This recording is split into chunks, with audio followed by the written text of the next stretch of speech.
जय श्री राम। मित्रों, ज़्यादातर सुंदरकांड आपने चौपाइयों में ही सुने होंगे। मैं उन्हीं चौपाइयों का हिंदी में केवल अर्थ बता रहा हूँ ताकि सबको मालूम हो जाए कि सुंदरकांड में हनुमान जी ने कौन कौन से कार्य किए हैं। हनुमान कथा की पहले की कहानी वीडियो के भाग 1 से भाग 7 तक है। यह अंतिम भाग है। श्री रामचंद्र जी के तेज बल और बुद्ध की अधिकता को लाखों शेष भी नहीं गा सकते। वे एक ही बाण से सैकड़ों समुद्रों को सोख सकते हैं, परंतु नीति निपुण श्री राम जी ने नीति की रक्षा के लिए आपके भाई से उपाय पूछा। उनके आपके भाई के वचन सुनकर वे श्री राम जी समुद्र से राह मांग रहे हैं। उनके मन में कृपा भरी है, इसलिए वे उसे सोखते नहीं। दूत के ये वचन सुनते ही रावण खूब हंसा और बोला, जब ऐसी बुद्धि है तभी तो वानरों को सहायक बनाया है। स्वाभाविक ही डरपोक विभीषण के वचन को प्रमाण करके उन्होंने समुद्र से मचलना ठाना है। अरे मूर्ख, झूठी बड़ाई क्या करता है? बस मैंने शत्रु राम के बल और बुद्धि की था पा ली। जिसके विभीषण जैसा डरपोक मंत्री हो, उसे जगत में विजय और विभूति कहाँ? दुष्ट रावण के वचन सुनकर दूत को क्रोध चढ़ आया। उसने मौका समझकर पत्रिका निकाली और कहा, श्री राम जी के छोटे भाई लक्ष्मण ने यह पत्रिका दी है। हे नाथ, इसे बचवाकर छाती ठंडी कीजिए। रावण ने हंसकर उसे बाएं हाथ से लिया और मंत्री को बुलवाकर वह मूर्ख उसे बाँचने लगा। पत्रिका में लिखा था, अरे मूर्ख, केवल बातों से ही मन को रिझाकर अपने कुल को नष्ट भ्रष्ट न कर। श्री राम जी से विरोध करके तू विष्णु, ब्रह्मा और महेश की शरण जाने पर भी नहीं बचेगा। या तो अभिमान छोड़कर अपने छोटे भाई विभीषण की भांति प्रभु के चरण कमलों का भ्रमर बन जा, अथवा रे दुष्ट, श्री राम जी के बाण रूपी अग्नि में परिवार सहित पतिंगा हो जा। दोनों में से जो अच्छा लगे सो कर।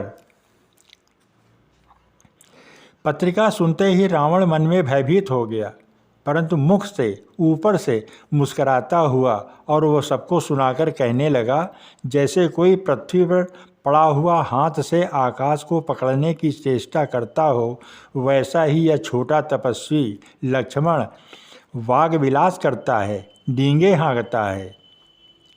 सुखदूत ने कहा, हे नाथ, अभिमानी स्वभाव को छोड़कर इस पत्र में लिखी सब बातों को सत्य समझिए। क्रोध छोड़कर मेरा वचन सुनिए। हे नाथ, श्री राम जी से वैर त्याग दीजिए। यद्यप श्री रघुवीर समस्त लोकों के स्वामी हैं, पर उनका स्वभाव अत्यंत ही कोमल है। मिलते ही प्रभु आप पर कृपा करेंगे और आपका एक भी अपराध वे हृदय में नहीं रखेंगे। जानकी जी श्री रघुनाथ जी को दे दीजिए। हे प्रभु, इतना कहना मेरा कीजिए। जब उस दूत ने जानकी जी को देने के लिए कहा, तब दुष्ट रावण ने उसको लात मारी। वह भी विभीषण की बात चरणों में सिरकर नवाकर वहीं चला जहाँ कृपा सागर श्री रघुनाथ जी थे। प्रणाम करके उसने अपनी कथा सुनाई और श्री राम जी की कृपा से अपनी गति मुनि का स्वरूप पाया। शिव जी कहते हैं कि हे भवानी, वह ज्ञानी मुनि था। अगस्त ऋषि के शाप से राक्षस हो गया था। बार बार श्री राम जी के चरणों की वंदना करके वह मुनि अपने आश्रम को चला गया। इधर 3 दिन बीत गए, किंतु जड़ समुद्र विनय नहीं मानता। तब श्री राम जी क्रोध सहित बोले, बिना भय के प्रीति नहीं होती है। हे लक्ष्मण, धनुष बाण लाओ, मैं अग्निबाण से समुद्र को सोख डालूं। मूर्ख से विनय, कुटिल के साथ प्रीति, स्वाभाविक ही कंजूस से सुंदर नीति, उदारता का उपदेश, ममता में फंसे हुए मनुष्य के ज्ञान की कथा, अत्यंत लोभी से वैराग्य का वर्णन, क्रोधी से सम शांत की बात और कामी से भगवान की कथा, इनका वैसा ही फल होता है जैसे ऊसर में बीज बोने से होता है। ऐसा कहकर श्री रघुनाथ जी ने धनुष चढ़ाया। यह मत लक्ष्मण जी के मन को बहुत अच्छा लगा।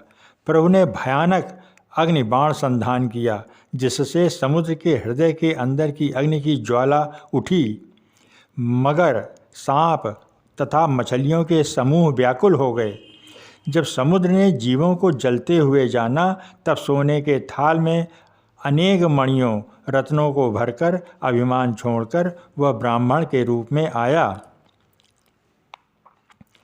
काकभूषणी जी कहते हैं कि हे गरुण जी, सुनिए, चाहे कोई करोड़ों उपाय करके सींचे, पर केला तो काटने पर ही फलता है। नीच विनय से नहीं मानता, वो डांटने पर ही झुकता है। समुद्र ने भयभीत होकर प्रभु के चरण पकड़कर कहा, हे नाथ, मेरे सब अवगुण दोष क्षमा कीजिए। हे नाथ, आकाश, वायु, अग्नि, जल और पृथ्वी, इन सब की करनी स्वभाव से ही जड़ है। आपकी प्रेरणा से माया ने इन्हें सृष्टि के लिए उत्पन्न किया है। सब ग्रंथों ने यही गाया है। जिसके लिए स्वामी की जैसी आज्ञा है, वह उसी प्रकार से रहने में सुख पाता है।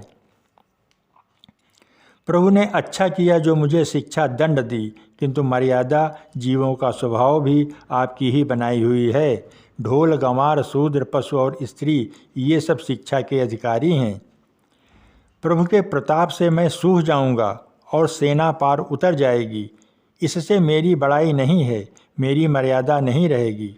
तथापि प्रभु की आज्ञा अपेल है, अर्थात आपकी आज्ञा का उल्लंघन नहीं हो सकता, ऐसा वेद गाते हैं। अब आपको जो अच्छा लगे मैं तुरंत वही करूं। समुद्र के अत्यंत विनीत वचन सुनकर कृपाल श्री राम जी ने मुस्कुराकर कहा, हे तात, जिस प्रकार वानरों की सेना पार उतर जाए वह उपाय बताओ। समुद्र ने कहा, हे नाथ, नील और नल दो वानर भाई हैं। उन्होंने लड़कपन में ऋषि से आशीर्वाद पाया था।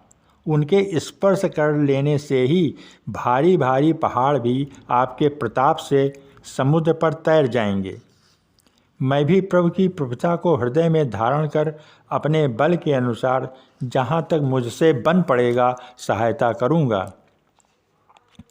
हे नाथ, इस प्रकार समुद्र को बंधाइए, जिससे तीनों लोकों में आपका सुंदर यश गाया जाए। इस बाण से मेरे उत्तर तट पर रहने वाले पाप के राह से दुष्ट मनुष्यों का वध कीजिए। कृपालु और रणधीर श्री राम जी ने समुद्र के मन की पीड़ा को सुनकर उसे तुरंत ही हर लिया। श्री राम जी का भारी बल और पौरुष देखकर समुद्र हर्षित होकर सुखी हो गया। उसने उन दुष्टों को सारा चरित्र प्रभु को कह सुनाया। फिर चरणों की वंदना करके समुद्र चला गया। समुद्र अपने घर चला गया। श्री रघुनाथ जी को यह मत उसकी सलाह अच्छी लगी। यह चरित्र कलयुग के पापों को हरने वाला है। इसे तुलसीदास जी ने अपनी बुद्धि के अनुसार गाया है। श्री रघुनाथ जी के गुण समूह सुख के धाम, संदेह का नाश करने वाले और विषाद का दमन करने वाले हैं। अरे मूर्ख मन, तू संसार का सब आशा भरोसा त्याग कर निरंतर इन्हें गा और सुन। श्री रघुनाथ जी का गुणगान संपूर्ण सुंदर मंगलों को देने वाला है। जो इसे आदर सहित सुनेंगे वे बिना किसी जहाज अन्य साधन के ही भवसागर को तर जाएंगे। जय श्री राम।